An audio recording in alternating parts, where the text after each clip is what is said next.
আমরা এখন মাছ ধরা দেখবো। এখন এই যে দেখেন পানি পড়ে এই জায়গায়, ওই যে মাছ ধরতে পড়িয়েও গেছে আমাদের দর্শক দাঁড়াই রয়েছে অনেকগুলা। হ্যাঁ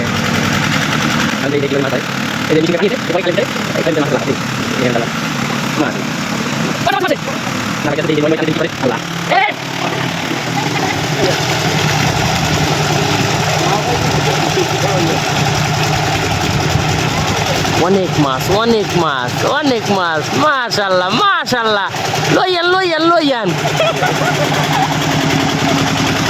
হ্যাঁ ধরে উড়াইতে হইবে তো। পরিষ্কার জায়গায় কি মাছ হচ্ছে দেখি। মাশাআল্লাহ একাল মাথা পর্যন্ত। এই এক কেগো দেশে কি নামে পরিচিত দেখো, দেখছো কোন দেশে কি নামে পরিচিত? আমাদের দেশে কি নামে পরিচিত কর? মলেন্দা কয়।